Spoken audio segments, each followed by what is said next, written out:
Well, thank you very much, everybody. This is an honor. What a beautiful group of people you are. You are good. I wish I looked like you. I would have been president 20 years ago if I looked like you. But I want to give a special hello to Udeid Air Base, sometimes referred to as the deed. That's a little sinister term, the deed. Today, we can all relax and be at ease, and we're going to have a little fun. I have nothing else to do, so let's have a little fun, right?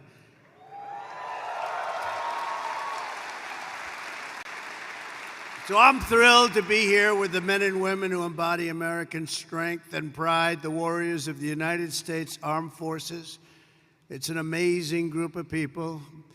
You are, without a doubt, the greatest fighting force in the history of the world. That's the way it is. I said it last night. I said it strong. We have the strongest military in the world.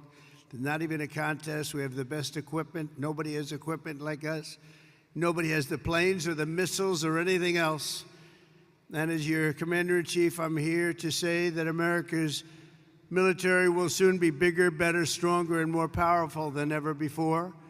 We just did a budget. The budget was the highest by far, over $1 trillion. That's a lot. That's a lot of stuff. And hopefully it's peace through strength. Hopefully we don't have to use it. Because if you use it, I feel sorry for the other guy, but we don't want to have to use it. I want to recognize a true warrior, and that's our Secretary of Defense. They put him through hell, the radical left did, and he's incredible. You know, he went to the best schools, he did the best stuff. He's a smart guy, and he's a great guy, and I just listened to his words standing backstage when he was speaking. And he really has it right on the peg. Pete Hegseth, he's going to be great. You're going to love this guy. You're going to love him.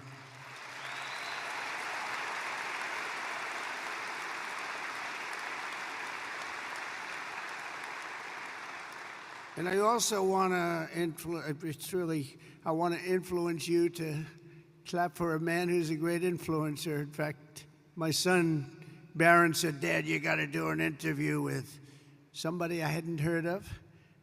But my son knew very well. He knows everyone. He said, "Dad," this is before the election. You know, we won in a landslide, in case you hadn't known. But he said, "Dad, you got to do an interview with a guy named Theo Vaughn." I said, "Who the hell is Theo Vaughn?" He said, "Dad, he's such a big guy. You got to do an interview." So he knew all the names. I didn't know the names. And where is Theo? He's around here someplace, I think. Theo, thank you very much.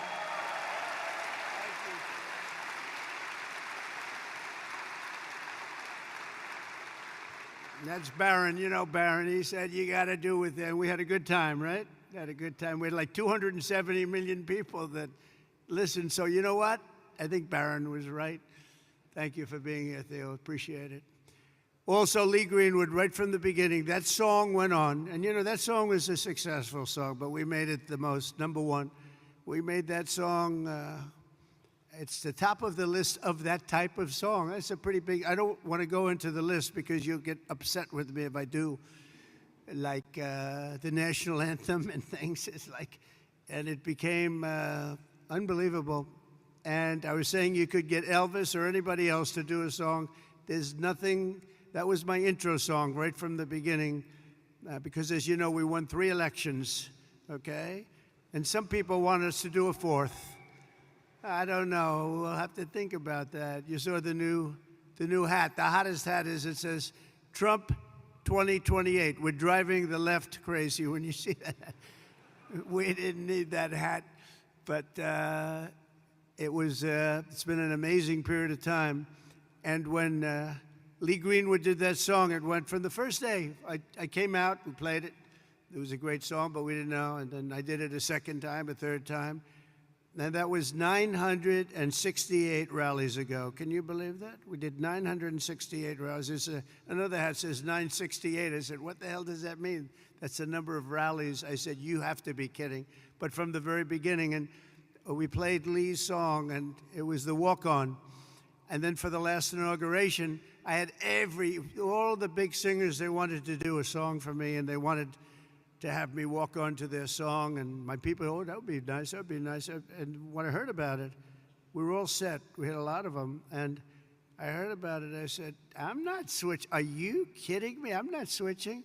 So we stick with Lee, but there's nobody could have done better than Lee. And he's been so loyal and so great. And it's been really about 9 years of that stuff. And, you know, we had really, honestly, we had 3 unbelievable campaigns, and it's been an honor. And there's nobody been stronger than the military in terms of backing us, nobody. So I just want to thank you all very much. Great honor. Thank you very much.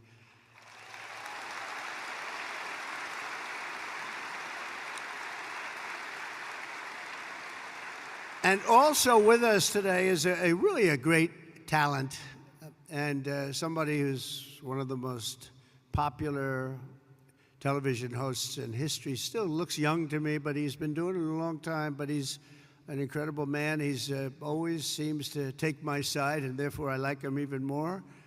But he has common sense. We talk about common sense all the time, but he's one of the biggest in the history of television, the great Sean Hannity. He's here someplace. Sean, stand up wherever you are. Thank you, Sean. Thank you. Where is he? Thank you, Sean. Thank you, Sean. He was a little shy for a change. I've never seen that. We're also grateful to have a very excellent ambassador, Timmy Davis. Everybody loves him. Timmy, thank you very much. Thank you, Timmy. Along with your great military leaders, these are real leaders. These are real tough cookies. Lieutenant General Derek Trapper France, Major General David Shoemaker, Brigadier General Richard Deuce Dickens, Chief Master Sergeants Chris Murphy and Joshua Wiener, and Colonel Brian Ellis. We want to thank you, amazing people. They're real leaders. This is one of the great bases anywhere in the world, and we're lucky to have them. Thank you very much, fellas.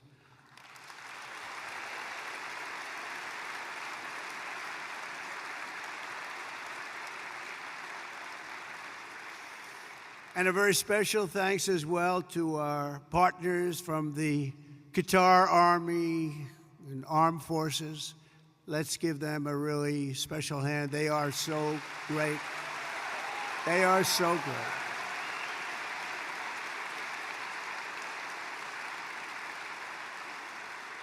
And in particular, we want to give a little special applause for somebody that's been so good. Deputy Prime Minister and Defense Minister, Saud.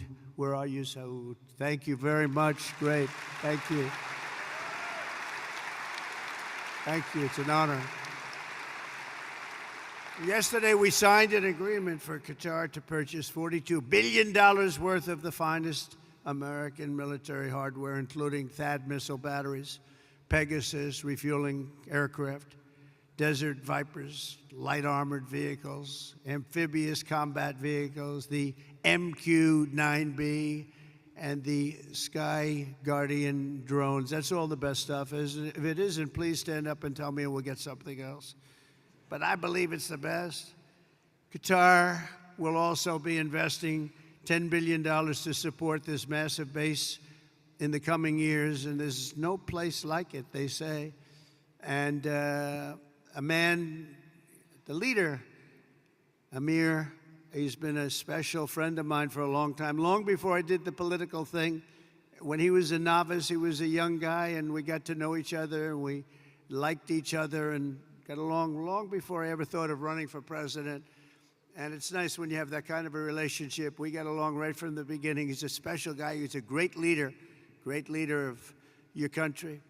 So I want to just congratulate you on that, and all the Qatari people, a spectacular group, and it's an honor. And I don't think our friendship's ever been stronger than it is right now. It's you had the last administration. I don't know if they knew too much about what was happening, but this administration does, and you will never see anything like the relationship that we have. We just left Saudi Arabia, as you know, and you have a fantastic crown prince. He is a fantastic guy likewise, and we're going from here, we're going to UAE and United Arab Emirates, and we're going to see another leader. We have it's an amazing part of the world, and our relationship has never been stronger. And you're going to see that as time goes by. But with us, it's not words. As you know, I'm in the midst of a very historic trip, visiting the key partners in the Gulf. We had just some incredible stopovers and a wonderful day. Yesterday, we had the dinner, however, with His Highness, the Emir. And he is, I'm going to see him in a little while. I'm going to be saying goodbye to him, but we'll be saying hello again very, very soon. But no visit in the Gulf would be complete without stopping to salute the people who keep America safe, strong, and free, and the patriots of the United States Army, Navy, Space Force. I love Space Force. That's I have to say, that's my little baby. You know, I started that. They said, that will never work. Oh, it worked. You know, we were way behind Russia and China, and now we're way, way ahead of everybody. So Space Force, I'm very happy. That was mine. You know, not since the Air Force has that happened.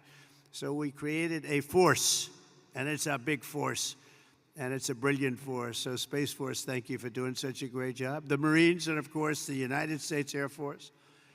Al Udeid is the home of the legendary 379th Air Expeditionary Wing, known as the Grand Slam Wing.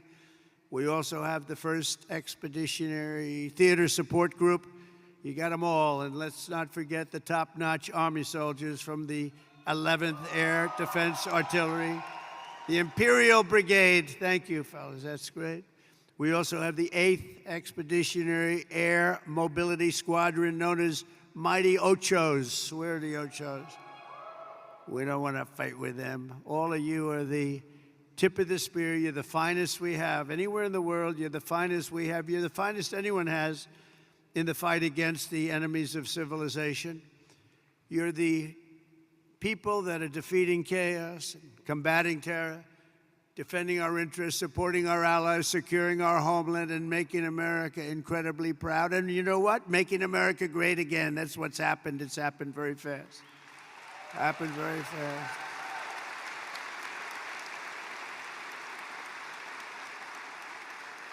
As president, my priority is to end conflicts, not start them, but I will never hesitate to wield American power if it's necessary to defend the United States of America or our partners. And this is one of our great partners right here. When we're threatened, America's military will answer our enemies without even thinking about it. We have overwhelming strength and devastating force. And we had people that didn't like to talk about that, you know? They didn't want to talk about the level of quality that we have. They didn't want to talk about anything. We're going to have a big parade this year, you know, in Washington, D.C., a real parade. And I'll tell you just a little story. A week ago, May 8th, I'd call up a certain country, and they said, oh, we're celebrating the victory of World War II today, sir. Oh, really? I'd speak to one of the presidents or prime ministers or whatever. And they were so busy, oh, yes, we're celebrating the victory of World War II. Then I speak to another one, and they were celebrating. And the fact is, Russia was celebrating, France was celebrating. Everybody was celebrating but us. And we're the ones that won the war. We won the war.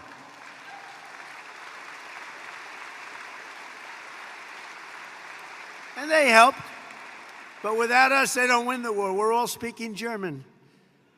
You know that, right? Without us, they're speaking German, maybe a little Japanese too. We won the war, and we're the only ones that didn't celebrate. So what I did is I got my crack staff over there, and we did it every time. We have May 8th, and we also have the date in November, that sacred date in November for World War I, because we won that war too. But think of it, I'm calling. Now, we love France, right? But I think we did a little more to win the war than France did. Do we agree? You know, I don't want to be a wise guy. But when Hitler made his speech at the Eiffel Tower, I would say that wasn't exactly ideal. And I called up the president, Macron, good guy, by the way. Donald, we are celebrating our victory over the Germans. Oh, that's wonderful. No, we don't take credit for what we do. And I said, what the hell? Every country I've spoken to in the last week is celebrating the war but us. Isn't that terrible? So we're going to be doing holidays, but I said it has to be a working holiday because you can only do so many of them. We have a lot of holidays. I'm not so sure we should have them, and you don't have to go to work. Our country has to go to work. So we're going to have a working holiday for each one of those 2 dates. And we're going to be celebrating, too, because we should celebrate more than anybody else. And others did help a lot, but nobody helped like us. We wouldn't have won. I mean, the fact is, not winnable without us. And now we're stronger than ever before. You know, I rebuilt the military in my first term. We had a great first term every way. We had the greatest economy ever, stock market up 88%, the biggest rise ever, all of that stuff.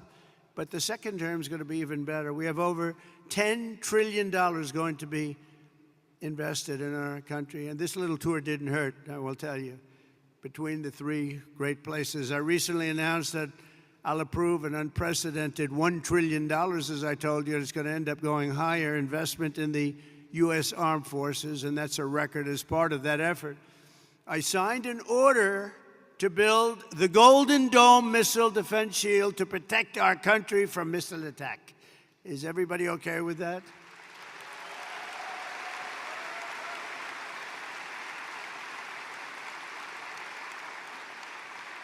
It was called the Iron Dome, but I changed it to the Golden Dome. I thought it was a little more beautiful, maybe a little more modern or something. But we're going to have it, and it's amazing, actually, what they do. It's going to cost many billions of dollars, all made in the USA. I want it all made in the USA. The days of making our parts all over the world because we have wonderful partners. No, it's America first now, America first. We're going to make it all in the USA. And we're going to, by the way, it's America first, but we're going to take care of other countries. We're going to have plenty left over because we're doing things now. You know, 6 months ago, our country was laughed at. Now our country is respected again at a level that it hasn't seen in a long, long time. And we're going to keep it that way. And our Air Force will soon have the world's first and only 6th-generation fighter jet, the F-47. Why did they name it 47? Does anybody know? I don't know. That was a nice thing. But it's quite the plane. They say there's never been anything done. But we're also looking at an increased version of the F-35. I think we're going to call it the F-55, which will be a double-engine plane. I like 2 engines on a plane. I'm sorry if I say that.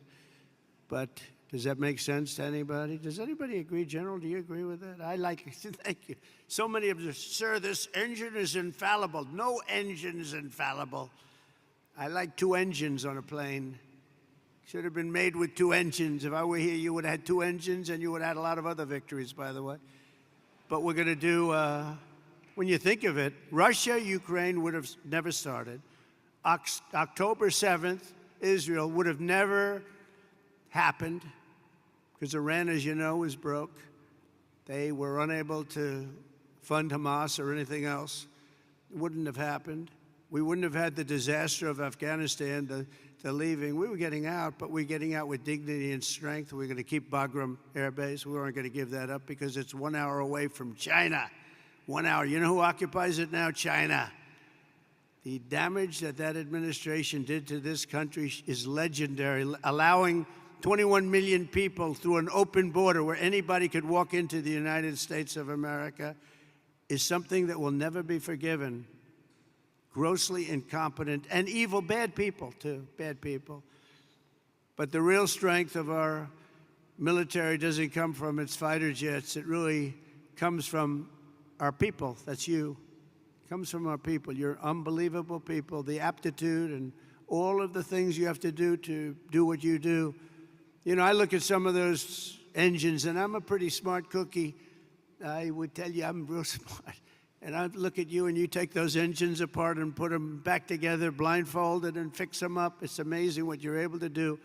And then to fly them, just incredible. You're incredible. You're a very special group of people. And that's why in my 2026 budget includes across the board. Maybe you don't want it. Look, for the good of the country, you don't have to take it. Pay raises for each and every one of you, substantial pay raises. But you don't have to take it.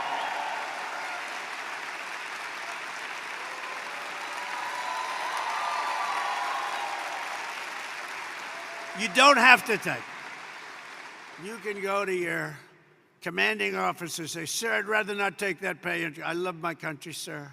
I refuse to take it. Anybody here, raise your hand, please, if you refuse to take it. Let's see here. All right. Well, at least we have smart people. That's good. So you do your duty for us, and as Commander-in-Chief, I will always do and fulfill my duty to you. That's what I'm doing.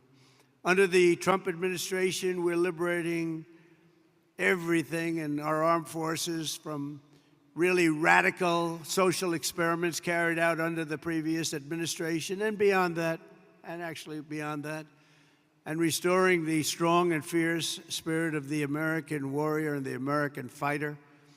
On day one, I signed an executive order stopping our service members from being forced to endure endless training sessions on political correctness. We don't care if you're politically correct. And I directed the reinstatement of all patriots expelled from our military by the COVID vaccine mandate, which should have never happened. They're being returned at their former rank with full back pay. Very important. After years of not making our enrollment targets, to me, this is the biggest thing. Our military suddenly has the best recruiting numbers that perhaps they've ever had, but certainly in 30 years. Think of that. You go back 6 months ago, we couldn't get people to join the military. Nobody wanted your job. Now everybody wants your job. So we went from having the worst numbers we've ever had in terms of recruitment. That included police officers also, firefighters, but police officers. But in the military, think of that. You couldn't get people to join the military, and now we're brimming over. We have the highest numbers we probably, minimum 30 years, but probably have ever had, because there's such an incredible spirit now in our country. We have a whole new spirit, and it began on a date, November 5th. That was Election Day. Under the Trump administration, America is back, and America's military is back, bigger, better, and stronger than ever before. Since my inauguration, service members stationed throughout this region have terminated 83 major terrorists operating across Iraq, Syria, and Somalia, including the #2 just recently global leader of ISIS. And I knocked out ISIS, as you know, in my term. They said it was going to take 4 years. I said, why 4 years? That's a long time. And then I met a General Raisin Kane. He's now the head of the Joint Chiefs of Staff, right? And he was great. He said, we can do it in 3 weeks, sir. I said, well, I was told 4 years, General, by your television generals in Washington, D.C. And he didn't want to be disrespectful to them. He said, sir, I'm telling you, if you want, we can do it in 3 weeks. And that's what he did. He knocked out 100% of the ISIS caliphate in 3 weeks.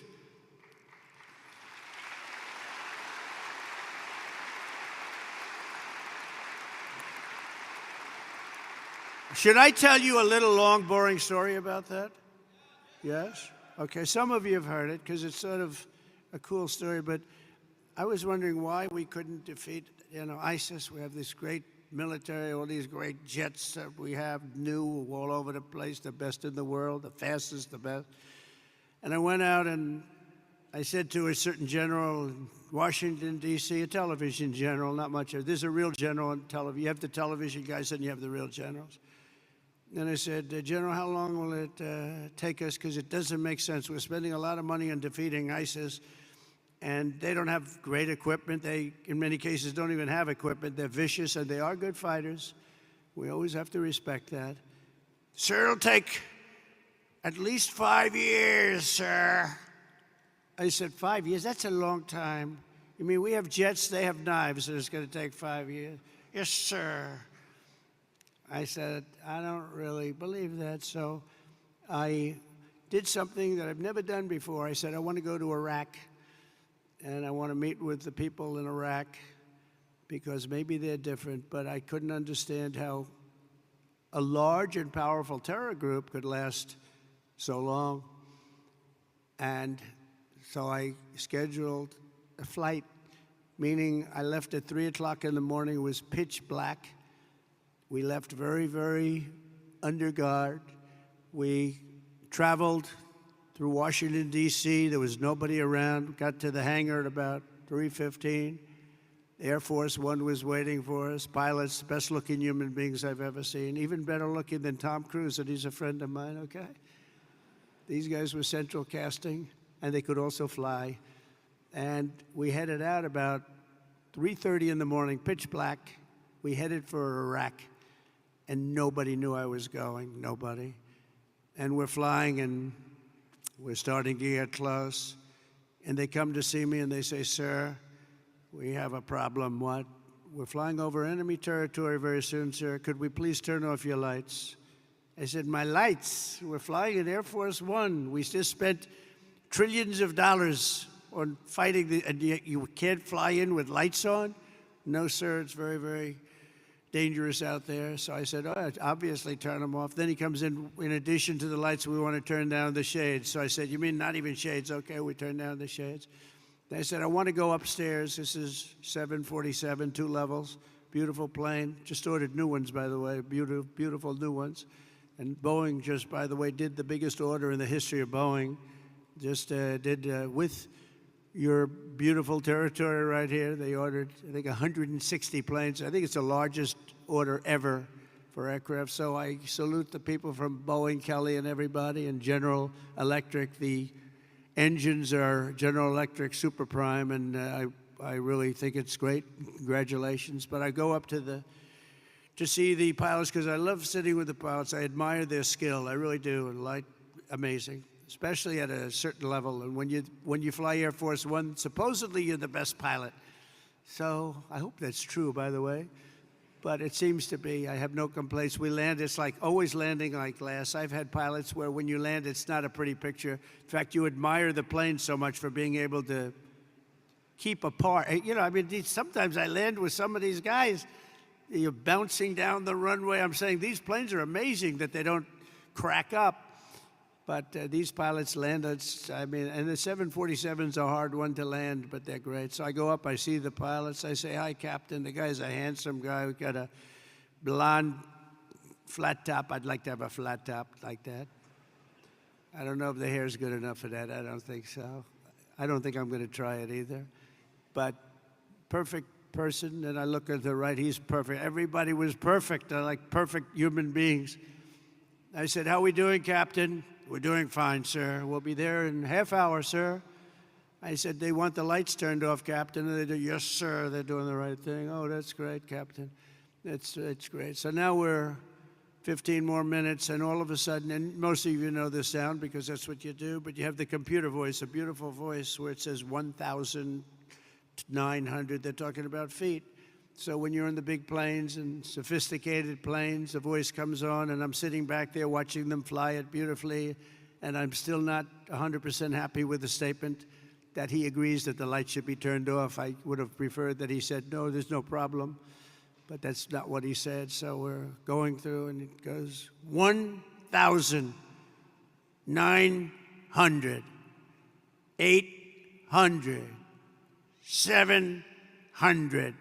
Talking about feet. Now, 700 is getting pretty close to the ground. I don't see a thing. There's no lights, there's no runway, and I've done this a lot, and I always see the runway in the distance. I have fairly good eyes. I'd say for my age, extremely good eyes. And I don't see a runway. 600, 500. "Captain, are we okay?" "Yes, sir. We'll be landing in just a few minutes, sir." 400. "Captain, are we okay? I don't see a runway up there, Captain." "Oh, we're fine, sir. No problem, sir." 300, 200. I'm saying, "Captain, you sure we're okay here?" And he said, "We're fine, sir." And then, boom, just lands that thing so beautifully, and I see they had no light, they had no nothing. I don't know how the hell they do it, okay? All I know is we landed like And for him, it was routine. And I'm trying to pretend I'm cool as a cucumber. You know, I'm your president. I'm supposed to be cool as a cucumber. And I'm like, you know, I'm like, I'm not happy. But after we land, I actually went to my people and I said, I want to ask you a question. I did a very brave thing just there. Is the president allowed to designate himself for the Congressional Medal of Honor? And they said, sir, honestly, that wouldn't be good. I said, okay.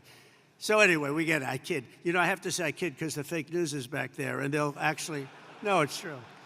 And they'll say that the president wanted to give himself the Congressional Medal of Honor, and he was talked out of it by his staff.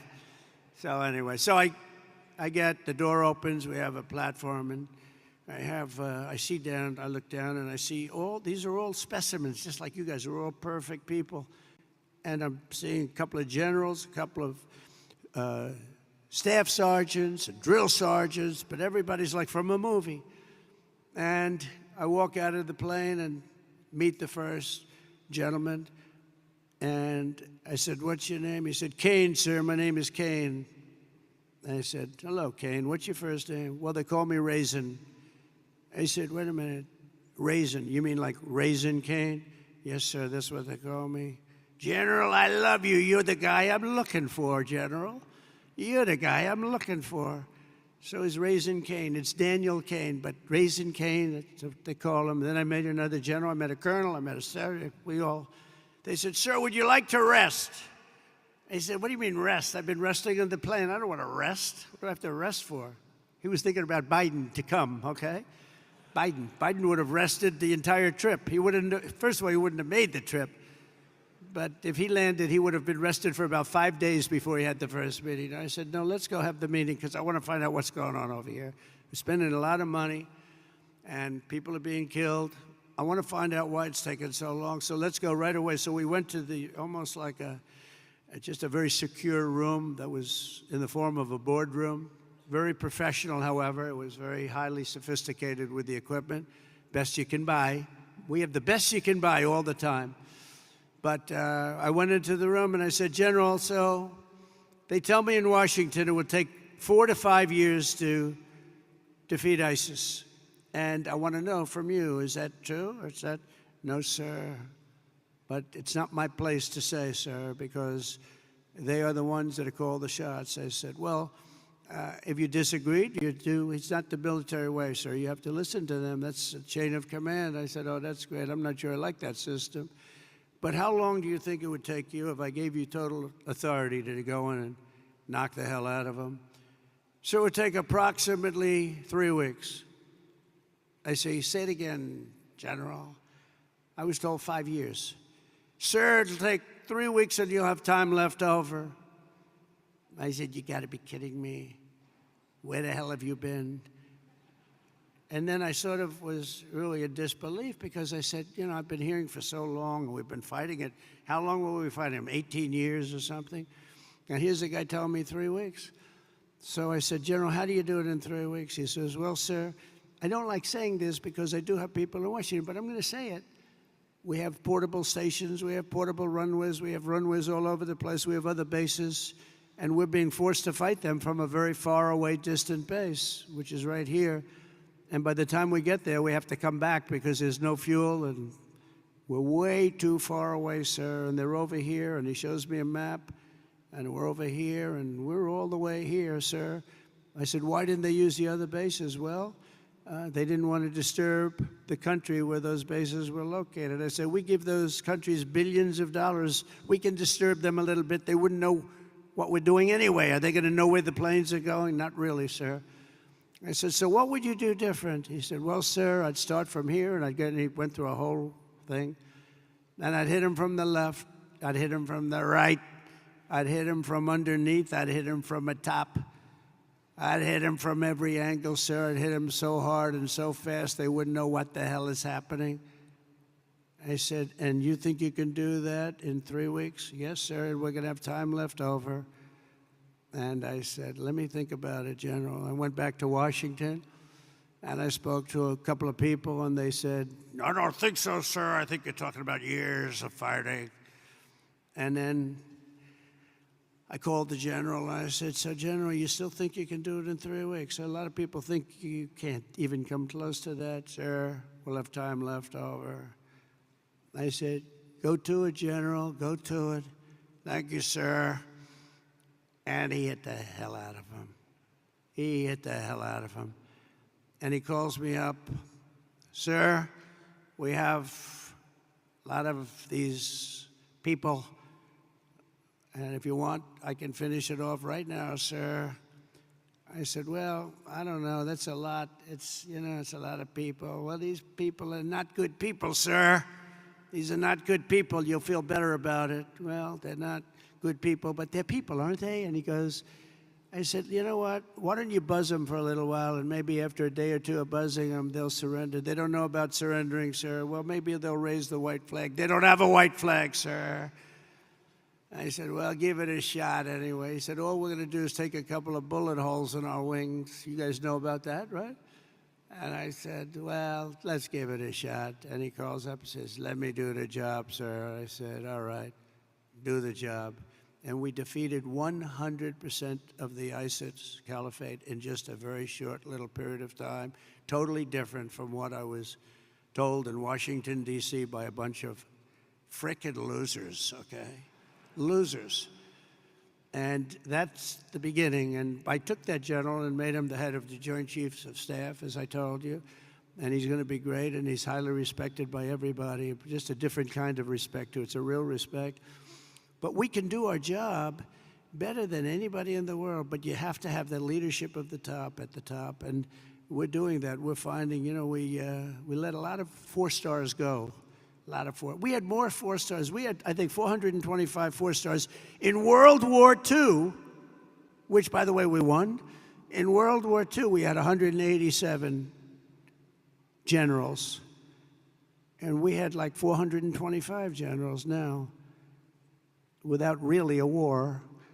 And so we made a lot of changes, and we have the best. We have the best. We worked hard to figure the best, the real ones. We want the real generals, not the fake generals, and not the political generals, too.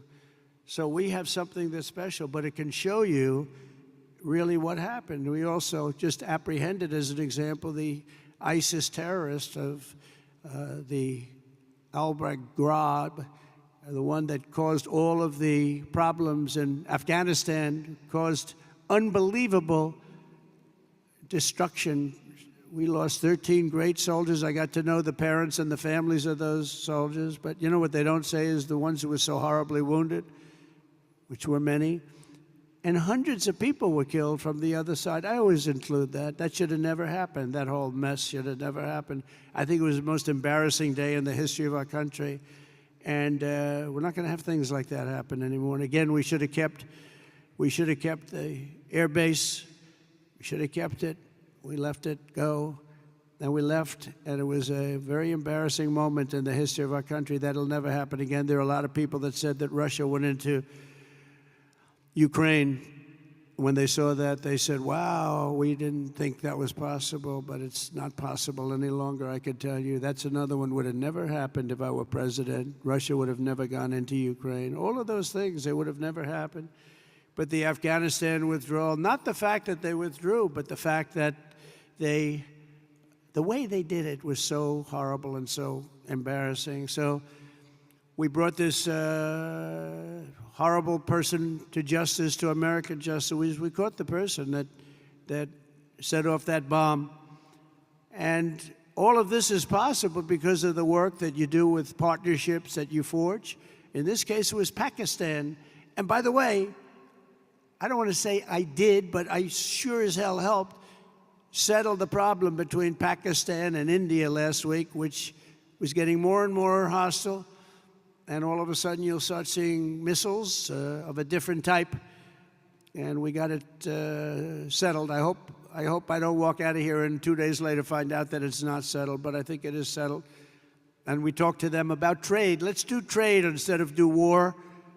And Pakistan was very happy with that, and India was very happy with that. And I think they're on the way. They have been fighting for about 1,000 years, in all fairness. So I said, I could settle that up. I can settle anything.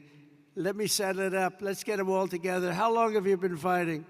About 1,000 years. Oh, that's a lot. I'm not sure about that. I'm not sure about settling. That's a tough one.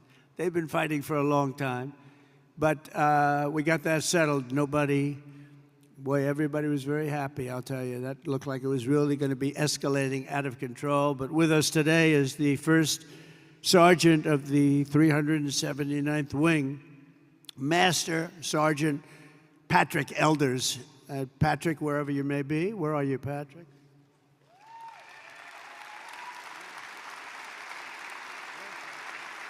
Handsome guy. Wow.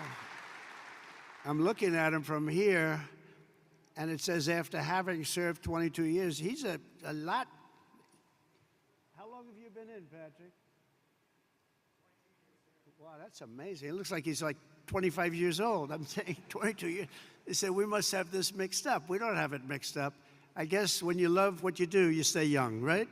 And he loves what he does, no doubt about it. But having served over 22 years in the Air Force, he's one of his, right now, this is his 6th deployment.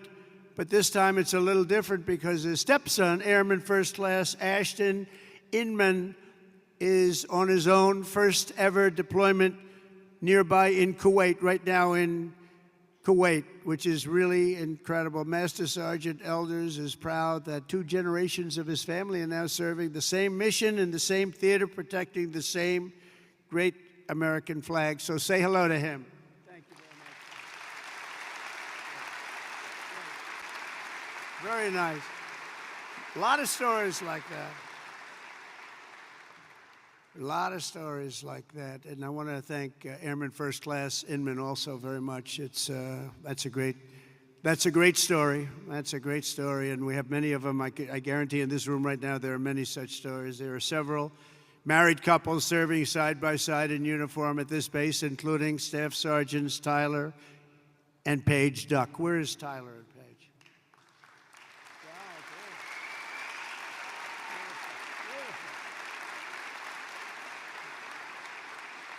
For years, they grew their relationship while Paige was deployed in the UK and Tyler was halfway around the world at Joint Base Elmendorf, Richardson in Alaska, conquering a 14-hour time difference. That's a lot of time difference. And now they're together at Udeid, and it's really great. So Staff Sergeants, congratulations. It's fantastic. The American people never forget that our service members and their families make incredible sacrifices each and every day so that all Americans can be safe and be free, and we love our amazing military families. Our military families are as good as you can get. The men and women here today are part of a noble tradition of service that has been passed down from one generation of Americans to the next, and your spirit and courage and sacrifice has always been there when we needed you the most. You're always there when we need you the most. With us today is Master Sergeant Michael Schlow, who happens to be from a small town in a place called Butler, Pennsylvania. Has anybody heard of Butler, Pennsylvania? Yeah. Michael is a member of the Air Force Reserve as well as Butler County Corrections Officer. And last July 13th, he attended the rally where an assassin tried to take my life. He gave it a shot. Not good. That was someday. As soon as the shots were fired, Michael raced to direct law enforcement toward the sniper's perch, then worked to evacuate the rest of the crowd in a very safe manner. But Master Sergeant Schlow would be the first to tell you who the real hero was that day. He personally knew and really liked veteran firefighter, also a veteran of the military, great veteran of the military, who laid down his life for his country, really laid down his life for his country. His whole life was about his country. Corey Comparator, and he's become somewhat of a legend, I will tell you. He took a hard shot. He took a hard shot guarding his family. Master Sergeant Schlow, your commitment represents the very best in America. Thank you for your incredible service that day and forever, because that day was a horrible day, but you acted with incredible bravery. We've got reports about what you did. It was really amazing, and I personally appreciated it. That was a It was a rough day. We don't want to have days like that. But Corey was an incredible guy, lost his life, guarding his wife and children. Every American warrior here today inherits a legacy of exceptional patriots who have defended our freedom for nearly 250 years. You carry on the glorious tradition of the heroes of Lexington and Concord, Gettysburg and Belleau Wood, Normandy and Midway. You embody the spirit of the soldiers who hoisted the flag over Fort McHenry and the Marines who planted the stars and stripes on the summit to Iwo Jima. That was a rough attack. You carry forward the mission of generations of Americans before you who marched through halls of gunfire, trekked over rugged mountains, stormed across scorching deserts, sailed through hostile waters, conquered unknown dangers, and poured out their blood and guts on battlefields all over the world. The military is incredible, and we won our independence. We preserved our union, protected our way of life, defeated fascism, crushed terrorism, liberated millions and millions of people from bondage, and brought communism to its knees. It's what we did. And now we're going to defend America from all enemies, overcome all obstacles and dangers, and as one nation, we're going to build a future of peace and prosperity for generations to come. Together we will stand strong, we will stand proud, we will live free, and we will fight, fight, fight, and win, win, win.